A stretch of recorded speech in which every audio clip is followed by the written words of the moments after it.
My ex could give me what you never could. My girlfriend said when I asked her to check our budget for a $900 New Orleans trip. Then she told everyone I was cheap and controlling.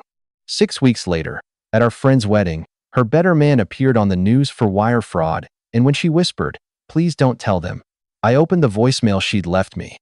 I'm Daniel, 31, data analyst at a financial services company. My job is to look at numbers and figure out what they're telling me. I've been told this is also how I approach everything else. That's probably not wrong.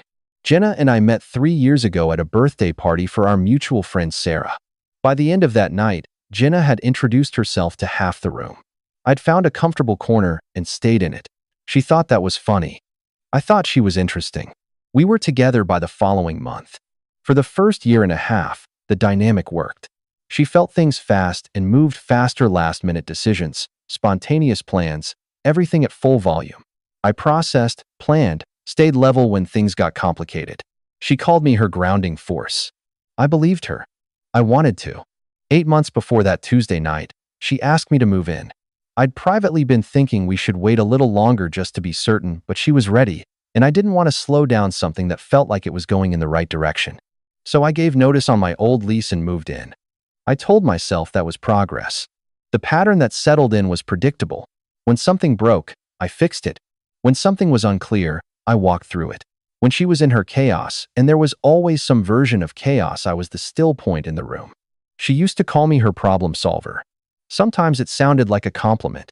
Sometimes the way she said it sounded like a diagnosis. After the first year, there were signs I probably read too generously. She'd get frustrated when I asked questions before committing to something. She said I overanalyzed things. That when she needed to vent, she didn't want me immediately problem solving. I tried to adjust. I told myself, that's what you did in a relationship, learn the other person's rhythms and adapt it. I was doing all the adapting. I didn't notice that at the time. Her ex, Mark, came up twice in 3 years. Once in passing, she mentioned he used to book spontaneous trips, just texted her a departure time and told her to pack a bag. Once, as a comparison, said he never needed to plan things in advance. Both times I filed it under irrelevant. I wasn't threatened. I trusted her, and I trusted that what I gave her was what she actually needed. That trust was the thing she aimed the sentence at. She didn't miss. The fight started over the trip and turned into something else within about 10 minutes. She'd found the deal a long weekend in New Orleans, roughly $900 for flights and hotel. She wanted to book it that night. I pulled up our budget spreadsheet, and I could see that month was running tight. I wasn't saying no. I was saying let's look at this together and find the right timing. She said I was turning a simple decision into a project. I said I was just looking at the budget. She said that was the problem. That I turned everything into a problem to solve. That I wasn't spontaneous. That I wasn't, she said the word clearly, fun. I stayed level. I'd gotten good at that. I asked what she actually wanted, talk through the numbers together, or take a minute first. She said she didn't want the numbers. She wanted me to just say yes for once without running everything through a filter. I didn't say yes. I said I understood that was frustrating, and I wasn't going to commit to something we hadn't looked at. The argument moved. Past the vacation, past the budget, past anything we'd actually started with. And then the sentence came, not in a scream, not in a breakdown. Clearly, like something that had been prepared. My ex could satisfy me in ways you never could. I didn't yell. I didn't move. I asked her, quietly, "Did you mean that?" She didn't answer right away. Maybe 3 or 4 seconds of looking at me without saying anything. That pause told me everything I needed to know. She'd chosen that sentence the way you choose a tool. She knew what it was for. I went quiet. She started with "I didn't mean," and I said okay. Not because I believed it, because I needed her to stop talking so I could think. She went to the bedroom eventually. I sat at the kitchen table for another 20 minutes. The budget spreadsheet was still open on the laptop screen. $900. A number that an hour ago had felt like a practical question. I wasn't thinking about the trip anymore.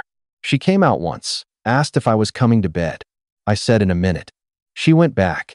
I closed the laptop when the room finally felt quiet enough. I didn't leave that night. That might seem strange, but I'm not someone who makes decisions in the middle of a feeling. I went to bed, slept on my side of the room, and spent the next 48 hours doing what I apparently can't help doing. I ran the data. Not literally. No spreadsheet for this. I just sat with the last 2.5 years and tried to see what was actually there instead of what I'd been choosing to see. The picture came back clear. Every time I offered a solution, the solution became the problem. Every time I stayed calm during something difficult, the calm became evidence I didn't care enough. When I planned carefully, I was too rigid. When I checked the finances before committing, I was no fun. I had spent 2 years slowly turning down my own signal, adjusting, reducing, apologizing for how I naturally worked, waiting for a version of caring she would recognize as caring. It never came. And then there was Mark.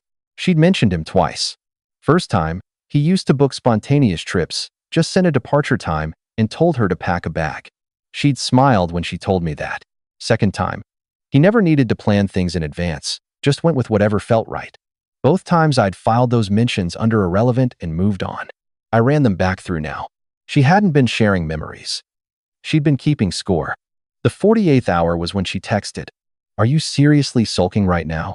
I thought you were supposed to be the rational one." I read it. Didn't respond.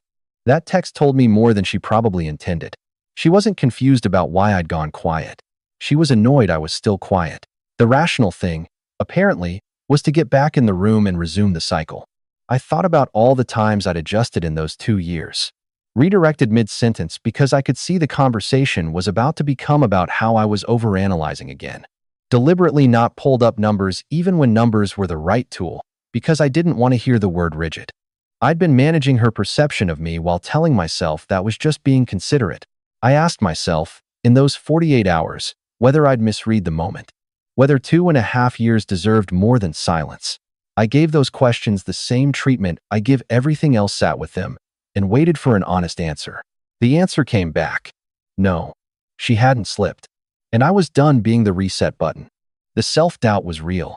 There were hours where I wondered if I was being too clinical about something that deserved a warmer response. But every time I sat with that long enough, I came back to the pause. The 3 or 4 seconds where she'd looked at me without saying anything after I asked if she meant it. She hadn't panicked. She hadn't fallen apart. She'd held it. And I couldn't unknow that. There's a specific feeling that happens when a data stream finally resolves. A settling, uncertainty collapsing into something clean. I recognized that feeling. I knew what it meant. The text started the morning after the fight and didn't stop. "I'm sorry. I didn't mean it like that." I read it. Didn't respond. That afternoon. "Can we please just talk?" That evening. "You're doing that thing where you shut down completely and I can't reach you." The next morning. "This silent treatment is really not okay." By the end of the second day, she'd texted 11 times. I read every one. Responded to none. Not as a tactic, I just didn't have anything to say that would make this better. And I wasn't going to perform a conversation I wasn't in. Voicemails started Thursday.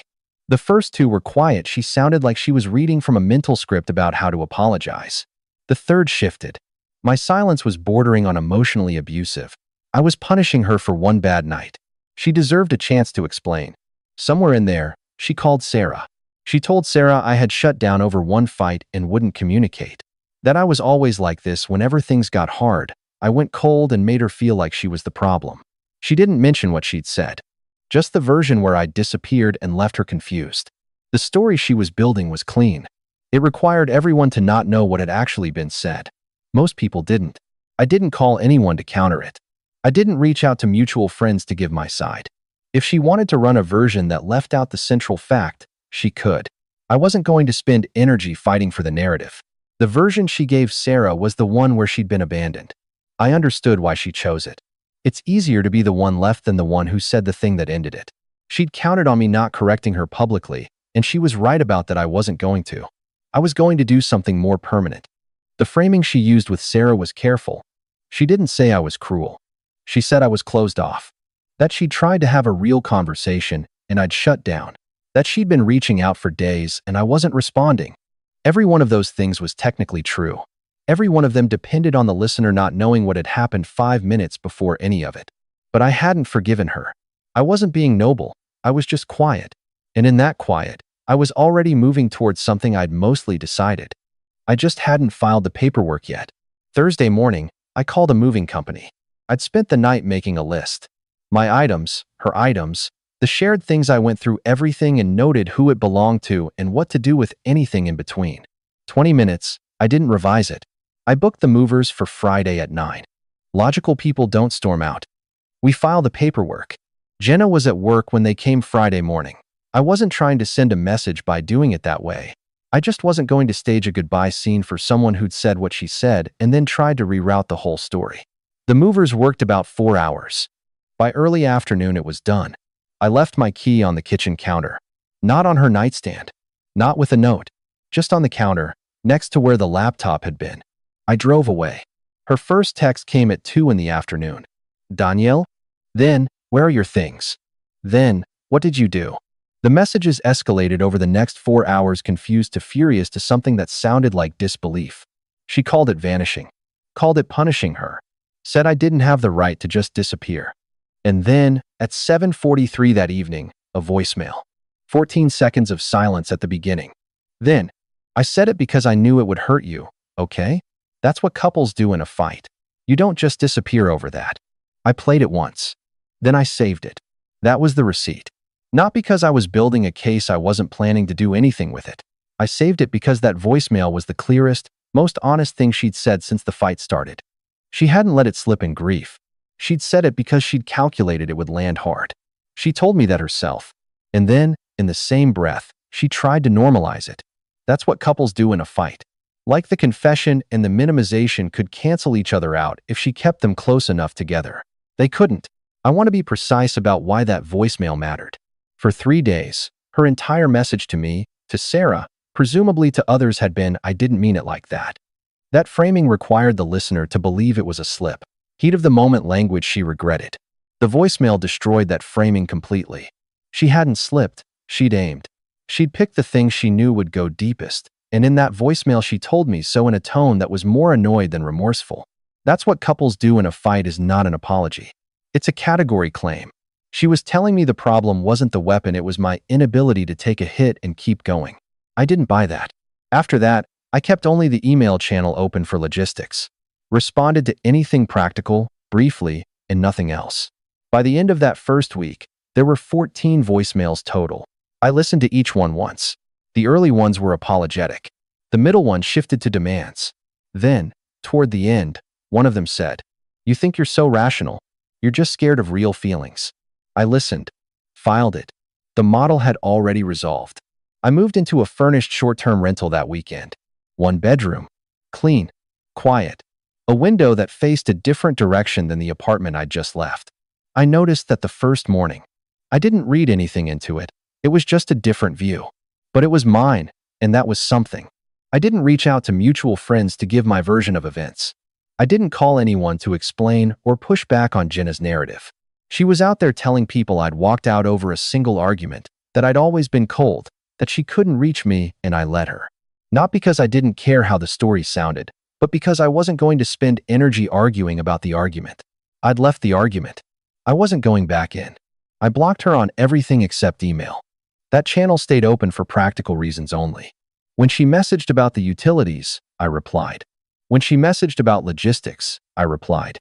When she sent paragraphs about how unfair I was being, I read them and answered the one sentence that needed an answer. I want to be honest about what those weeks felt like. Not triumphant, not immediately. The apartment was quiet in a way that had some weight to it.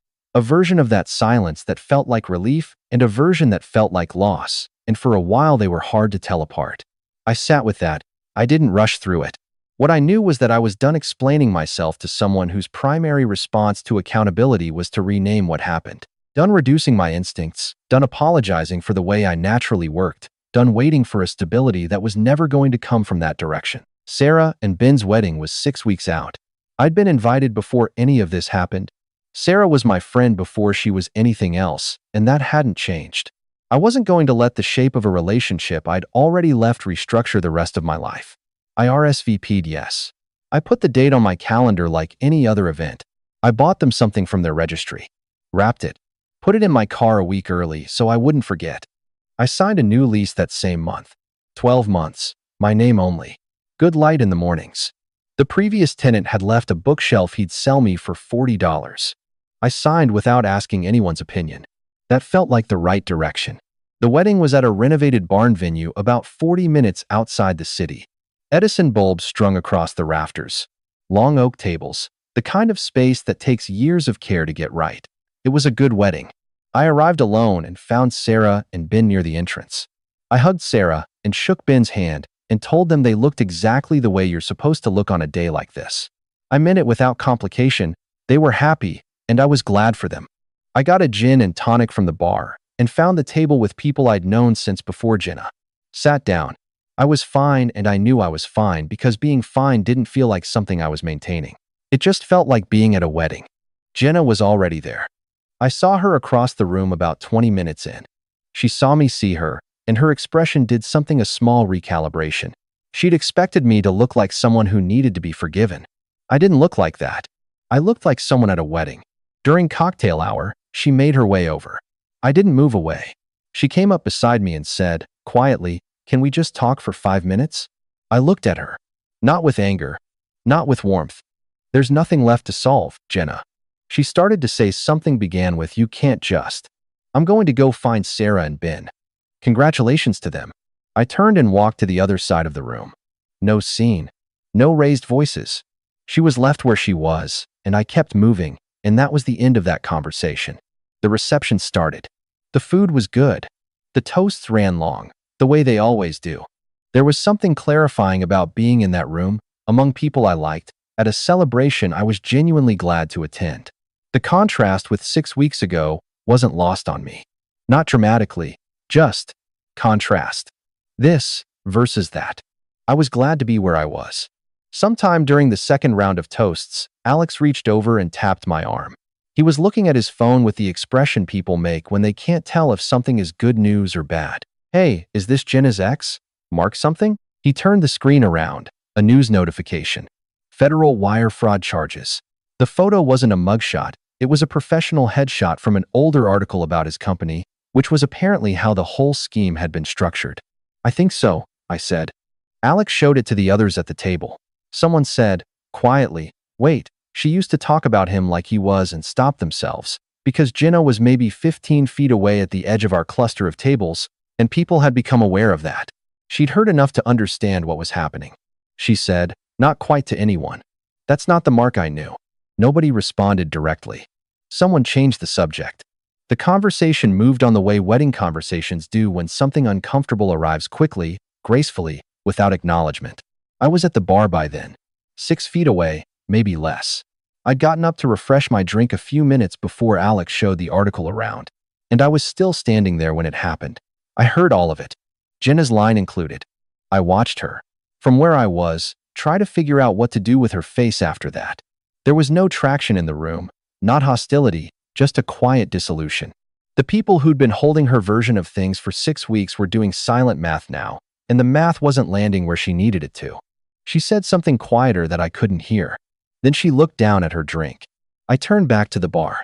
I finished my gin and tonic slowly.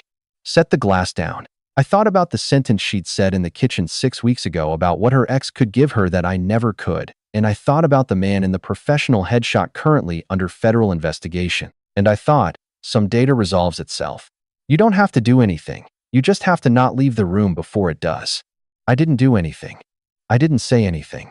I just stayed where I was and let the room be what it was. I found Sarah before the dancing started. She hugged me and said she was glad I came, and I could tell she meant it straight through, no subtext. We talked a few minutes about nothing in particular. She asked how I was doing, the way old friends do when they actually want to know. "Good," I said. "Really?" She looked at me for a second and nodded. I said goodbye when the toasts were done, kissed the bride on the cheek, told Ben he'd done well, and drove home. The drive back was quiet in the good way. I wasn't thinking about Jenna. I wasn't thinking about the evening.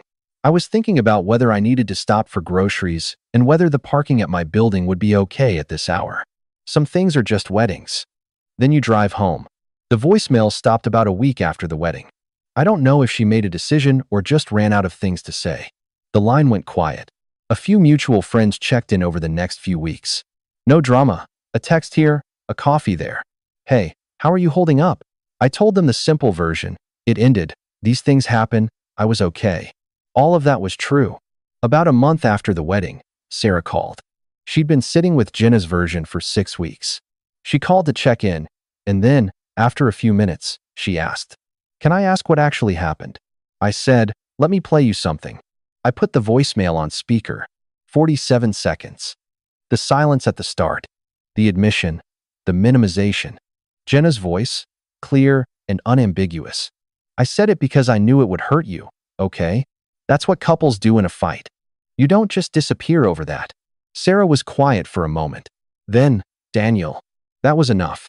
I wasn't looking for vindication. I played it because she'd asked directly and she deserved an honest answer, and the voicemail was more honest than anything I could have summarized on my own. I didn't share it anywhere else. I played it once, to one person who actually asked. After that call, Jenna's version, the one where I'd walked out over nothing, where I'd always been cold, where she was the one who'd been abandoned, stopped having much traction. Not loudly. No confrontation. It just quietly stopped holding. Once the right person knows what was actually said, the other version doesn't have anywhere to stand. That was enough for me. The new apartment was coming together. I'd painted one wall a color I'd kept coming back to. I'd bought the bookshelf from the previous tenant $40, solid oak. I set things up the way I wanted them without consulting anyone. I slept well in that apartment. Better than I had in a long time. The thing about processing the world the way I do, and yes, I know that was the complaint. I know she called it treating everything like a data stream, is that when the noise clears and the signal comes in clean, you feel it. A specific kind of clarity. What's left is just, this is what's true, this is what you have, this is what you're building. I felt like myself again.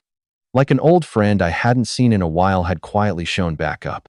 The void she seemed to think was waiting for me on the other side, the emptiness that comes when you lose the chaos, turned out to be a one-bedroom apartment with good morning light and a $40 bookshelf. I wasn't empty. I wasn't in a void. I was quiet. And that quiet, for the first time in years, was entirely mine. She said her ex could satisfy her in ways I never could. I think she was right about that. He could. I just satisfied myself instead.